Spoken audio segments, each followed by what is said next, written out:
කොහොමද යාළුවනේ හැමෝම හොඳින් ඇති කියලා හිතනවා.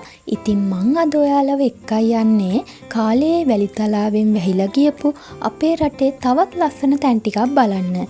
ඉතින් වැඩි කතා නැතුව අපි යමු අද වීඩියෝ එකට.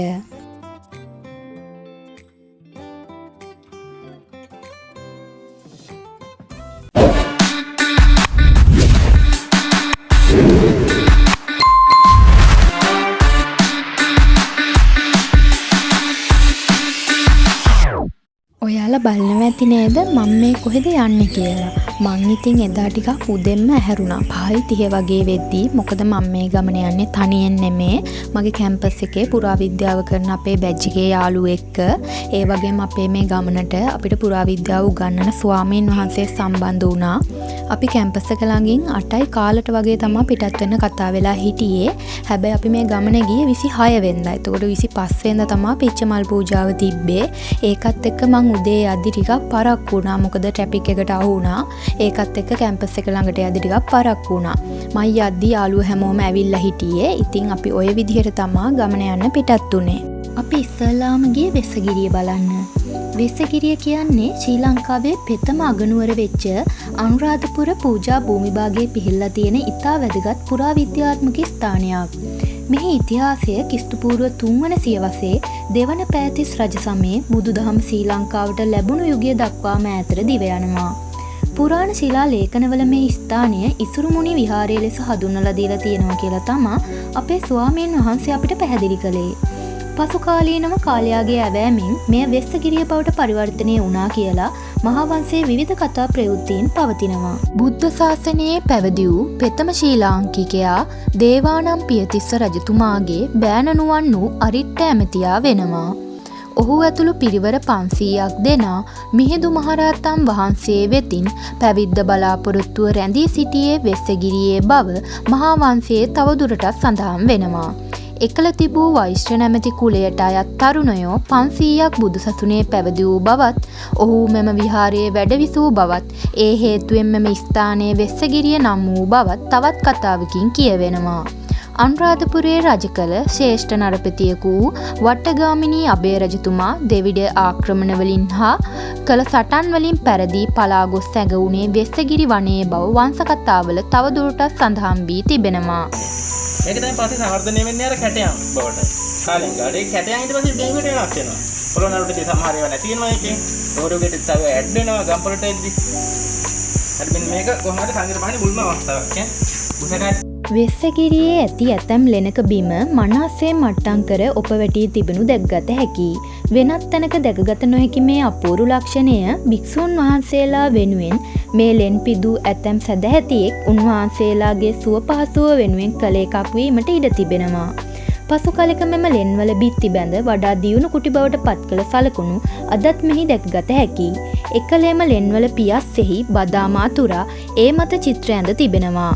අනුරාධපුර යුගයට අයත් සීගිරි චිත්‍ර වැනි සිංහලයා හට අනන්‍ය ලක්ෂණ පෙන්නුම් කරන එම චිත්‍රවල ඉතිරි වූ කොටස් අදටත් වෙස්සගිරියේ ලෙන්වල මේ ආකාරයට අපිට පැහැදිලිව දැක්ගත හැකියි. මිහින්තලේ අටසැට ලෙන් මෙන්ම වෙස්සගිරියේ ලෙන්වලද මිහිඳු මහරහතන් වහන්සේ ප්‍රදාන සමකාලීන රහතන් වහන්සේලා වැඩවිසූ වග වංශකතාවල සඳහන් වී තිබෙනවා. ඒ වගේ මේ ලෙන්වල කටාරම් යටින් ඉපැරණි බ්‍රාහ්මීය අක්ෂරයෙන් කොටා ඇති ලෙන් ලිපි වලින් සනාථ වෙනවා. ඒවායේ ලේඛනගත වී ඇත්තේ මෙම ලෙන් භික්ෂූන් වහන්සේලාට පූජා කළ පුවතයි. එකී ලෙන් ලිපි වලින් බොහෝමයක් පළවෙනි හා දෙවැනි සියවස් වලට අයිති වෙනවා. සිංහල භාෂාවේ උපත සොයන අයට වෙස්සගිරියේ ලෙන් ලිපි ඉතා වැදගත් මූලාක්ෂරයක් බව වාක් විද්‍යාඥයන්ගේ අදහසයි. මෙහි ඇති මිහිඳු යුගයට අයත් සමකාලීන මුල් බ්‍රාහ්මීය ලෙන් ලිපි සිංහල භාෂාවේ පූර්ව අවධිය පිළිබඳ උසස් නිදර්ශන ලෙස අපට ගන්නට පුළුවන්. වෙස්සගිරියේ භූමිය සමතලා භූමියෙන් මෙන්ම ගල් පර්වත වලින්ද පිරී ගිය අසමාන වූවකුයි. එහි භූමි ලක්ෂණය එහි අපූර්ව අලංකාරයටද හේතු වී තිබෙනවා. මේ නිසා මෙහි තැන තැන නැග බැස යාමට කළ චාම් හේවත් විස්තරු සෙල්මුවා සෝපාන පන්ති රැසක් අදද විද්‍යාමාන වෙනවා. ලෙන්වලට අමතරව අනුරාධපුර යුගයට අයස්සේ සැලකෙන විවිධ ගොඩනැගිලිවල නටබුන් රැසක්ද වෙස්සගිරියේ මෙම සීමාවෙන් අපට දැක් ගන්නට පුළුවන්. මහා විහාර කියන්නේ ඒ වගේ මාර්ගයෙන් ඉදිකින නිර්මාණ විද්‍යාත්මකව ඒවා ඉట్లా තියෙන විදිහෙන් තමයි නම් කියනවා තියෙන්නේ. ඒක මහා විහාරයක් කියන්නේ. ප්‍රධාන ලොකු ස්තූපයක් ඉඳගෙන තමයි මම දන්න දෙවෙනි ස්තූපය. ඒක හදලා ඒක වටේට ඒක වටේට කියන කරන්නේ කේන්ද්‍ර කරගෙන ඒක මුලින් කරගෙන විහාරයට ආරම්භ සංකේත අවශ්‍ය අනික පිළිවෙල ටික තියෙන්නේ. ඉගෙන පිළිවෙල ගෙවල් වෙන්න පුළුවන්. බෝධි නාසය වෙන්න පුළුවන්. කරයක් වෙන්න පුළුවන්. යන්ත්‍රාගරයක් වෙන්න පුළුවන්. දානශාලාවක් වෙන්න පුළුවන්. වාස්තු කොට්ටෙලි නගුම් ගෙවල් වෙන්න පුළුවන්. තව කල්පිටින් කියනවනේ. ඒක රැකින් ශාලා, සයිපා ශාලා කියන්නේ ඒ ඔක්කොම හදාගෙන සයිට් එක මොනිටර් කරගෙන තමයි ඒක හදාගන්නේ. මොන දේවල් කියන්නේ හැටි භූමිය. හැන්නේ ඒවා තියෙන්නේ. ඒ වටත් කියන මහා විහාර කියලා. ඒක මහා විහාර සම්ප්‍රදායේ විහාරය. උදාහරණයක් කියනවා රුගාගේ මේ කරන්නේ ආදී කිය ඔක්කොම දේවල්. මහා විහාර. ඒක මහා විහාර කියලා කියන්නේ අර ස්තූපේ ලොකුින්ද නෙමෙයි. ඊට ඒක එක වර්ගයක් විහාරවල. ආ වර්ගයක් තමයි පබ්බතාරාම කියන්නේ. ඒක පබ්බතාරාම කියන්නේ මොකද කියලා කියන්නේ? පබ්බතාරාම කියන්නේ ලකුණ පර්වතයක් කියන අදහසින් නෙමෙයි. හරිද? ඒක පබ්බතාරාම අන්නතුනේ කියනවා. ඒ පබ්බතාරාම ටික තියෙන්නේ අන්නතුනේ පොඩි නගරේ තියෙන්නේ. ආදී නගරේදී අපි ඉහන් කතා කරමු. නගරේ නමානේ කියන්නේ.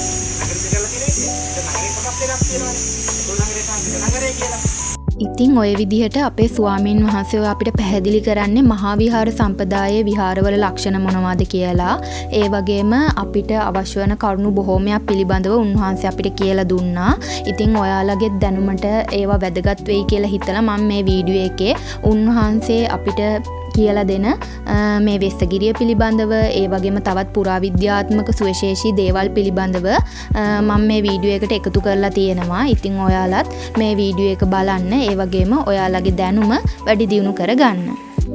ගෝත්‍රවලට වෙනම ගෝත්‍රික විතරක් තියෙන එකට ගෝත්‍ර විදිහට ඊට පස්සේ ඒ ප්‍රදේශයට අධිපති වෙන්න පුළුවන්.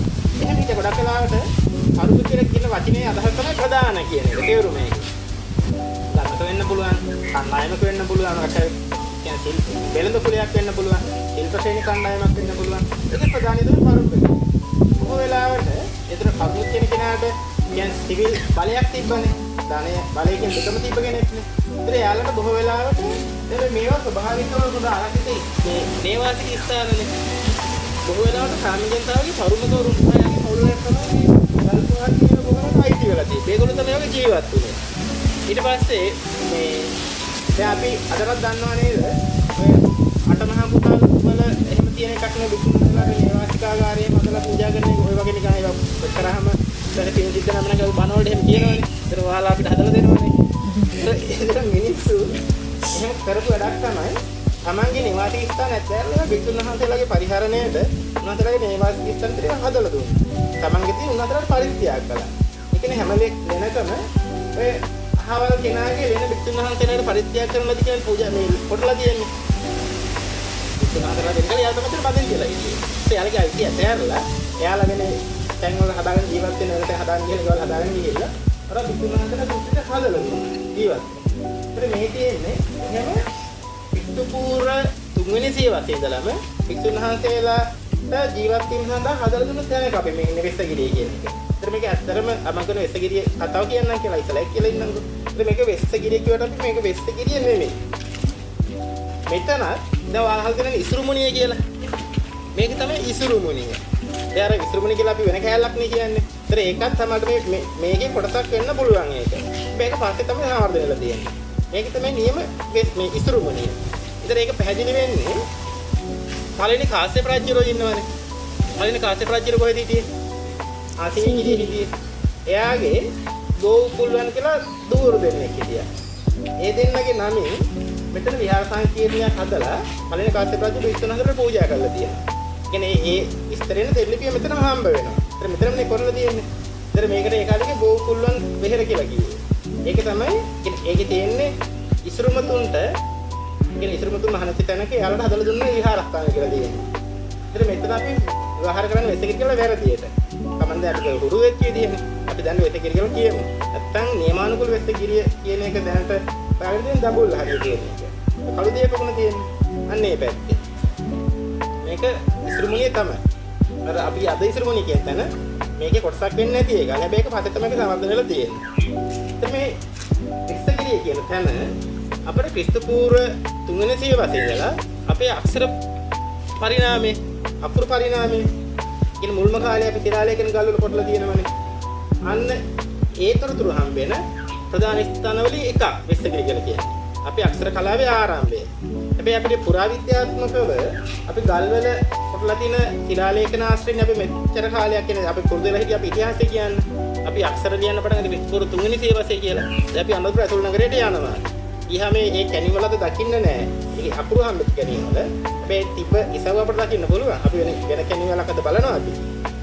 අනුරාධපුර මේ ඇතුළු නගරේ ඔයාලා හිරාන්දරන කියලා කෙනෙක් දන්නව නේද? දැන් ඔයාලට ඔය පළවෙනි අවුරුද්දේ මම අසයින්මන්ට් එකක් දීලා තියෙන පුරාවිද්‍යාඥයන් ලියන්නේ. ඉතින් ওই විදිහට තමයි අපි වෙස්සගිරිය බලන්න ගියේ. ඉතින් වෙස්සගිරියෙන් පස්සේ අපි තවත් බොහෝමයක් බලන්න ගියා. ඉතින් මම මේ වීඩියෝ එකෙන් ඊළඟට ගියපු එසුරු මුනිය පිළිබඳවත් විස්තර අරන් එන්න තමයි හිටියේ. හැබැයි මට හිතෙනවා ඒ විස්තරත් අරන් ආවොත් මේ වීඩියෝ එක ගොඩක් දික් වෙයි කියලා. සාමාන්‍යයෙන් මම වීඩියෝ ෂෝට් විදිහට තමයි හදන්නේ. මොකද මට හිතෙනවා මගේ වීඩියෝ ගොඩක් දික් වුණොත් ඒක හරි බෝරින් වෙයි කියලා බලන කෙනාට. ඉතින් ඔයාලගේ අදහස මොකක්ද කියලා පහලින් කමෙන්ට් එකක් දාන්න යන්න මතක් කළා. ඉතින් ඊළඟ වීඩියෝ එකෙන් අපි හම්බෙනකන් අදට ගිහින් එන්නම්. සතුටින් පරිස්සමට ඉන්න.